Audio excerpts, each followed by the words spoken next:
어떻게 지난주는 잘 보내셨나요? 어떤 생각을 하시면서 보내셨습니까? 혹시 지난주에 제가 여러분에게 전했던 말씀 기억하고 계십니까? 제목은 혹시 알고 계시나요? 적은 거 말고 기억하고 있는 게 중요하죠. 성경은 집에 가면 항상 있습니다. 근데 이 성경은 집에 가면 항상 있지만 이게 여러분의 마음과 여러분의 생각이 없으면 여러분이 길어갈 때는 성경이 없는 것이잖아요. 우리가 말씀을 암송하고 말씀을 읽어야 되고 말씀을 외워야 되고 이해하고 있어야 되는 이유가 그래야지, 외우고 있어야지, 알고 있어야지 항상 주의 말씀과 함께 하는 것이고 가장 결정적일 때 말씀이 검이 되어서 우리의 도구로 쓰임을 받는데 이게 없으면 원수마귀 사탄이 여러분이 길을 가다가 침략해 오는데 잠시만요, 제 집에 갔다가 성경 가지고 오겠습니다 라고 그렇게 이야기할 수는 없지 않습니까? 분명히 하나님께서는 길을 가다가 나에게 무엇이라고 말씀하시는데 주님 잠시만요, 제가 집에 가서 성경책 가지고 와서 보겠습니다 라고 하시면 하나님께서 그 자리에 계시겠습니까? 그죠? 알고 있어야 됩니다. 기억하고 있어야 됩니다. 이게 진짜 중요합니다. 우리의 예배는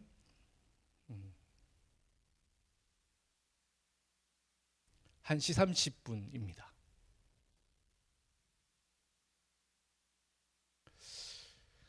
분명히 하나님은 1시 30분에 우리랑 약속을 하셨습니다. 여기서 만나자고. 근데 우리는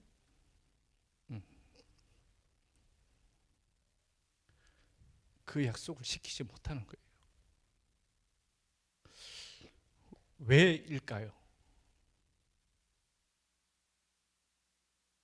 왜 그럴까요? 한 가지밖에 없죠.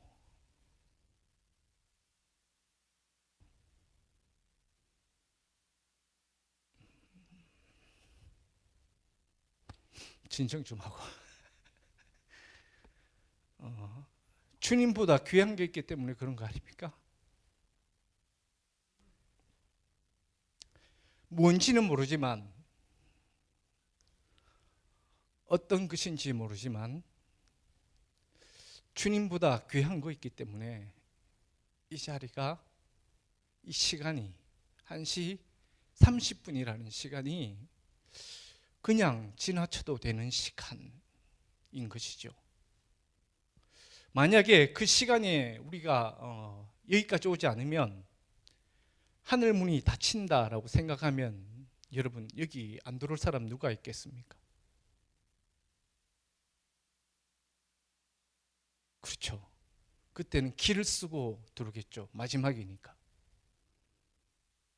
참 돌아가신 분들에게, 우리의 동생들에게 미안하지만 세월호 그 배 안에서 그렇게 침몰할 때에 그렇게 침몰한 줄 알았으면, 거기에 그냥 그렇게 있었으면 죽는다는 것을 그들이 알았다면 거기에 누가 그렇게 있었겠습니까? 살 것이라 생각하고 거기에 있었겠죠. 그렇지 않습니까? 이 시간이 여러분에게는 어떤 시간인지는 모르겠지만 최소한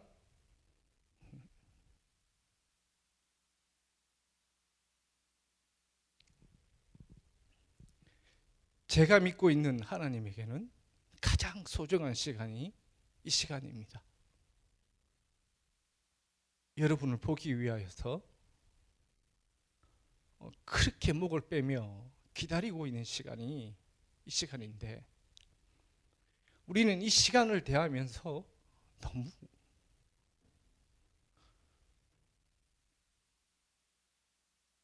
마치 어떤 친구를 만나는 것보다도 더 가치 없게 이 시간을 대하고 있지는 않습니까? 그런 값어치 없는 하나님을 여러분 혹시 믿고 있는 건 아니십니까?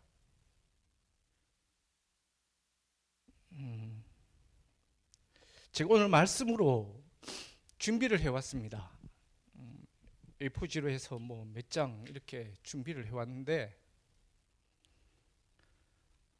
또 가능하면 예배 시간 속에서 여러분을 향하여서 어떤 모습이든지 간에 잔소리 안 하려고, 그것도 이 말씀 시간 속에서 잔소리 같은 이야기 하지 않으려고 지금 몇 번을 다짐을 했습니다. 그런데 오늘 여기 글을 걸어 들으면서 이제 더 이상 안 되겠다. 무엇인가 이거 한번 경각심이 있어야 되지 않을까라는 생각이 들고 또 앉아서 기도하는데 그런 마음이 들더라고요. 여러분에게 어떤 것이 가장 소중한지는 모르지만 이 시간은 어느 것과도 바꿀 수 없는 진짜 소중한 시간입니다. 무엇이 여러분을 그렇게 바쁘게 만들고 무엇이 하나님을 여러분의 우선순위에서 2순위, 3순위로 밀어내는지는 모르겠지만 그러나 여러분이 분명히 기억해야 되는 건 가장 무엇보다도 우선시해야 되는 게 이 시간이라는 것입니다. 다윗이 이스라엘을 통합 왕으로 등극하고 난 다음에 다윗성을 점령하고 블레셋과의 두 번의 전투에서 대성으로 승리를 거둡니다. 그리고 그가 했던 첫 번째 일이 무엇인 줄 아세요? 언약궤를 다윗성으로 모시고 오는 것이었습니다. 아주 중요한 일이었죠. 또 하나님 입장에서 생각해 볼 때에도 어느 것보다도 가장 중요한 일. 원래 이스라엘은 하나님 나라였습니다. 그런데 그 나라가 왕정국가가 되고 난 다음부터는 그 나라에 하나님이 계시지 않았습니다. 이스라엘이 광야 생활을 보낼 때에는 항상 이스라엘의 한가운데 그리고 맨 앞에 존재했던 것이 언약궤였고 그 언약궤를 통하여서 하나님은 친히 우리에게 이스라엘에게 말씀해 주셨습니다. 그래서 어느 것보다도 이스라엘 백성들은 언약궤를 중요시 여겼습니다. 그런 시대가 지나 왕정 시대가 되고 나니 하나님의 언약궤는 변방에 머물고 사람이 중심이 되어 있는 시대가 왔습니다. 그런 시대에 다윗이라는 한 사람이 등장해서 이 사람의 나라를 다시 하나님의 나라로 바꾸기 위해서 하나님의 언약궤를 옮기려고 했던 것입니다. 아주 위대한 일이었고 그래서 아마 후대 사람들이 다윗을 평가하면서 이렇게 말한 것이죠. 하나님 마음에 합한 사람이었다. 충분히 이해가 됩니다. 그럴 만도 합니다. 그런데 있죠. 그 중요한 일을 함에 있어서 사무엘하 6장에 처음에 이 언약궤를 옮기는 장면에서 보면요. 다윗이 기도하는 장면이 나오지 않습니다. 하나님의 뜻을 구하고 하나님의 방법을 구하는 장면이 나오지 않습니다. 그래서 그가 취한 방법은 뭐냐면 그가 눈을 뜨고 보았던 것. 뭘 보았겠습니까? 블레셋에서 어떻게 했는지, 블레셋에서 이방 신상을 모실 때 어떻게 했는지를 눈여겨보았습니다. 보니까 수레에다가 신상을 싣고 다니는 걸 봤던 것입니다. 그래서 다윗이 준비했습니다. 뭘 준비했는지 아세요? 새 수레를 새 것으로 준비했습니다. 그리고 거기에 한 걸음 더 나가 온 이스라엘 열방들을 다 모으고 혹여나 블레셋에서 침공해 올까봐 일으키지도 않아도 될 군사 3만 명을 일으켜서 변방에 보초를 세우고 또 각종 좋은 악기로 해서 그렇게 나와 연주하면서 그 하나님의 언약궤를 다윗성으로 옮기려고 했습니다. 아주 멋있는 장면이지 않습니까? 생각해 보십시오. 옛날에 어떤 왕이 자기 나라와 적대적인 관계에 있던 그 나라에 쳐들어가서 그 나라를 완전히 정복해버리고 돌아올 때에 그 나라 온 민족들이 나와가지고 돌아오는 왕, 승리하고 돌아오는 왕을 마치 맞이하는 것처럼 그렇게 언약궤를 그렇게 다윗성으로 옮기려고 했습니다. 그런데 그게 실패로 끝이 납니다. 왠지 아세요? 그건 하나님의 방법이 아니었습니다. 언약궤를 옮기는 것 자체는 하나님의 뜻이었고 하나님이 진짜 기뻐하시는 일이었지만 그렇게 옮기는 것은 하나님의 뜻이 아니었다는 것입니다. 하나님의 언약궤는 그렇게 옮기는 것이 아닙니다. 다윗도 몰랐습니다. 그 시대에 말씀을 전하는 사람도 몰랐습니다. 아니 몰랐는 게 아니라 잊어버린 것이죠. 왜요? 하나님이 멀리 있었거든요. 하나님을 어떻게 예배하는지, 하나님이 그들에게 무엇을 말씀하셨는지를 온 민족이 잊어버렸던 것입니다. 그래서 그 하나님의 가장 소중했던 그들의 선조들이 그렇게 귀중하게 여겼던 그 하나님의 언약궤를 옮기는 방법조차도 그들은 잊어버리고 있었다는 것입니다. 그래서 우상신상이나 움직이는 우상신상이나 이렇게 옮길 때 사용하는 수레에다가 그 하나님의 거룩한 하나님의 언약궤를 실어서 움직이려고 하니 어떻게 하나님께서 가만히 있으시겠습니까? 여러분, 청년 시절에 여러분이 기억해야 되는 게 이겁니다. 다윗성으로 언약궤만 옮기면 될까요? 그러면 돼요? 하나님은 그렇게 움직이지 않습니다. 여러분, 하나님의 은혜를 잊기를 원하지 않습니까? 하나님과 함께 하기를 원하지 않습니까? 그냥 여러분이 어떤 것인지 모르겠지만 바삐 살아서 좋은 직장 가지고 좋은 대학교 가고 돈 많이 버는 것, 이게 결과론적으로 좋은 것이고 하나님의 뜻이다라고 생각하시면 여러분 절대로 오산입니다. 하나님은 여러분에게 그거 원하지 않습니다. 하나님이 돈이 없어서 여러분의 11조를 받기를 원하십니까? 하나님이 일할 사람이 없어서 여러분을 지금 이 자리에 이렇게 부르신 것 같습니까? 아니에요. 하나님은 돌들을 명령하여서도 그의 일을 하시는 분이고요. 사람이 없더라도 하나님 스스로 그 하나님의 나라를 확장시키고도 남을 만한 능력을 가지고 계신 분이 하나님이십니다. 그런데 그 하나님이 여러분에게 뭘 바라는 게 있어서 여러분의 능력요 얼마나 그렇게 많으십니까? 그거 없으면 하나님의 나라가 확장되어지지 않고 복음이 증거되어지지 않을 것 같습니까? 아닙니다. 하나님이 여러분에게 바라는 것은 일상에서 하나님과 동행하며 그 말씀대로 살아가려고 그렇게 무지무지 애쓰고 힘쓰는 여러분의 그 노력을 하나님이 보시는 것이죠. 결과만 본다 그러면 하나님은 아마 가만히 내버려 두셨을 거예요. 수레에 실려서 언약궤가 옮겨가든 말든 그냥 다윗성에 들어가면 된다라고 했으면 그냥 내버려 두셨겠죠. 근데 그걸 왜 막으셨겠냐는 거예요. 하나님은 결과보다 과정을 그렇게 더 중요시하십니다. 어떤 마음으로 그 일을 하는지, 어떤 마음으로 여러분의 인생을 대하고 있는지, 지금 여러분이 무엇이 되어 있는지가 중요한 것이 아니라 여러분의 인생을 보면서 어떤 마음으로 여러분이 대하고 있는지를 더 중요하게 여기신다는 거예요.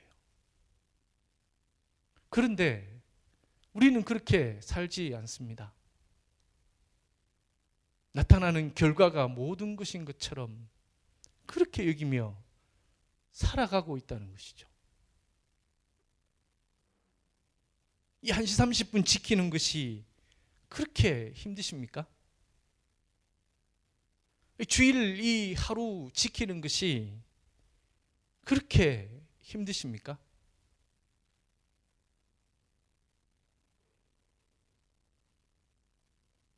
뭐 빠질 수 있죠. 그렇죠? 빠질 수 있죠. 하나님도 여러분을 잊어버릴 수 있다 생각하십시오. 그러면 여러분 빠질 수 있겠습니까? 내가 그때 깜빡했다. 그러면 여러분 뭐라고 하실 겁니까? 제가 만약에 박근혜 대통령과 약속이 있다라고 생각해 보십시오. 몇 월 며칠 날 몇 시에 그분을 만난다. 그럼 제가 그것을 잊어버릴 수 있을까요? 그 시간에 지각할 수가 있을까요? 나라의 한 대통령을 만나도 그렇게는 만나지 않습니다. 그런데 여러분 입술로 고백하지 않습니까? 만주의 주고 만왕의 왕이라고 고백하시는 분을 오늘 만나러 오는데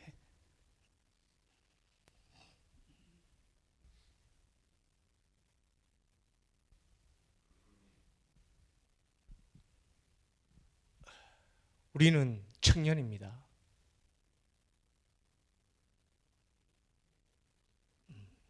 기성세대를 보고 욕하지 마시고 왜 저럴까? 욕만 하지 마시고 그러면 닮아가지 말아야죠.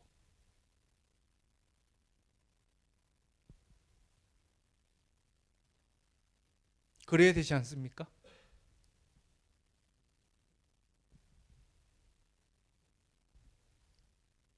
어떤 능력이 많아서 하나님이 우리에게 큰 일을 맡기신다, 그래 여기지 마십시오.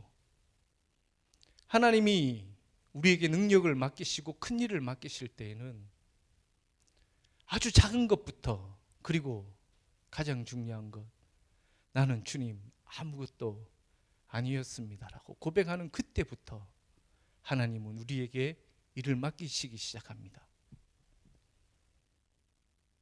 그런데 우리는 그 하나님께 주님 제 능력 조금 더 쌓고요, 제가 조금 더 가지고요, 제가 시간이 있으면 하나님 섬기겠습니다, 시간이 있을 때까지만 좀 기다려 주십시오, 그렇게 이야기하죠. 제자라는 것은요, 그렇게 만들어지는 것이 아닙니다. 제자는요, 모든 것을 포기할 때 그때 진짜 제자가 되는 겁니다. 내게 조금 남겨두는 것조차도 없고 모든 것을 주님께 드리고 난 다음 그때 비로소 제자가 될 수가 있습니다. 훈련받기를 원하십니까? 훈련은요, 시간이 있어서 훈련받는 게 아닙니다. 시간을 내어서 해야 되는 게 훈련입니다.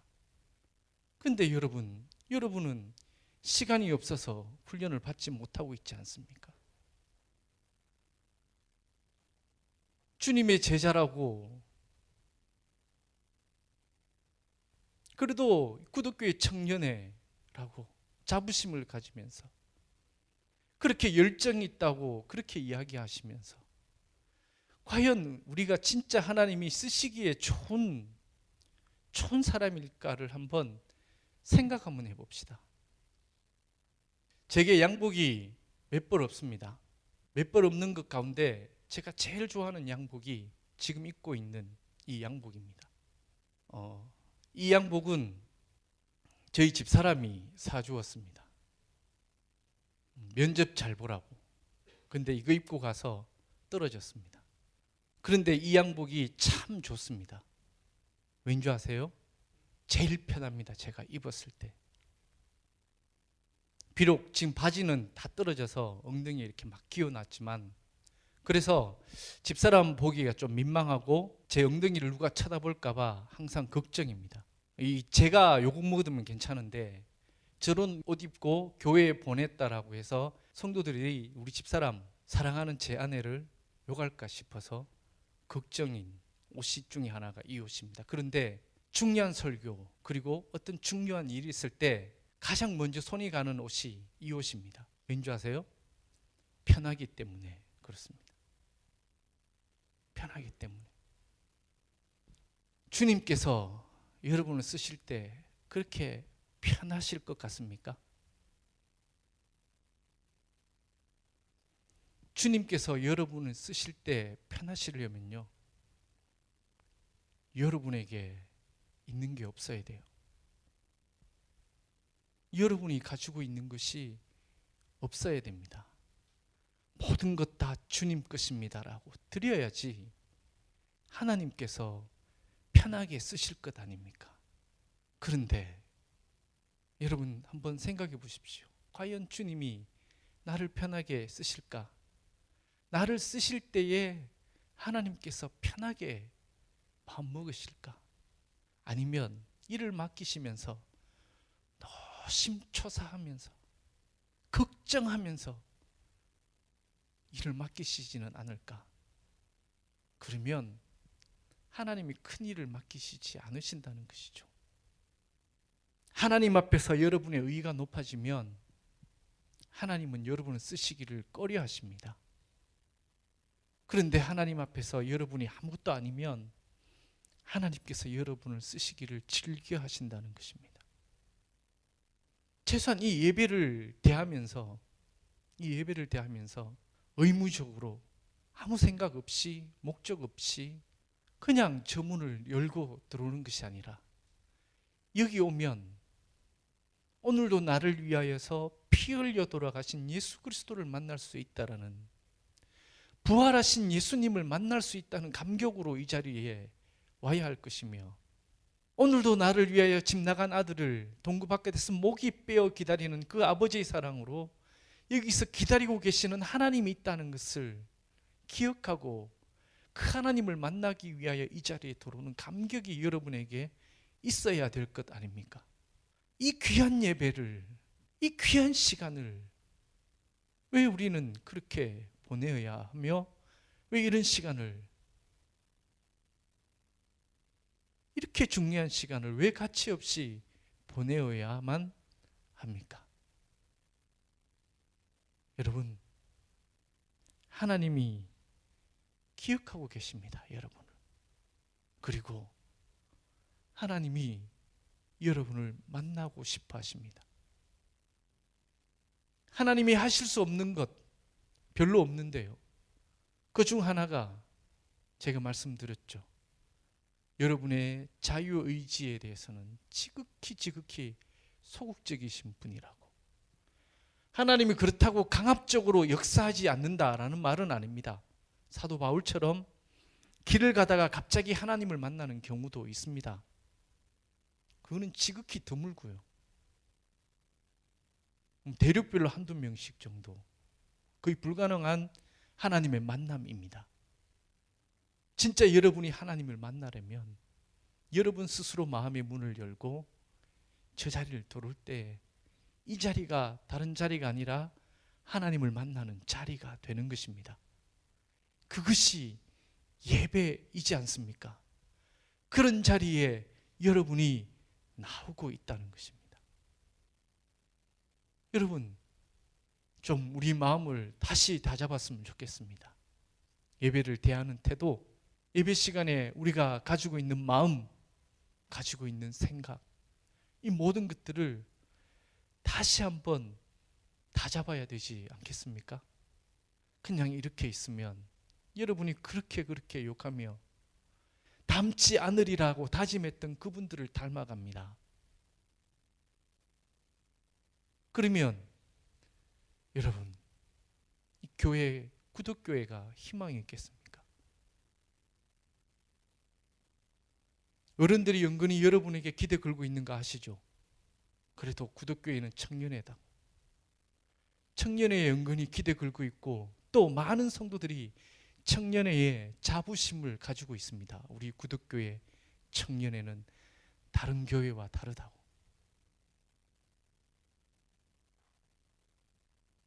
그 기대에 여러분 스스로 생각해 보십시오. 단지 그게 기대일 뿐인지 사실인지, 아니 사람의 기대를 둘째치고 하나님이 여러분의 기대를 걸고 있는데, 그런데 그 하나님을 만나는 이 예배 시간을 저 문을 들어오면서 우리의 마음가짐은 과연 그 하나님께 부끄럽지 않는지 한번 돌아보는 시간 되었으면 좋겠습니다. 여러분, 사랑합니다. 여러분 사랑합니다. 네.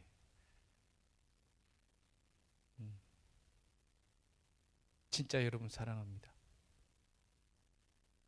기도하겠습니다.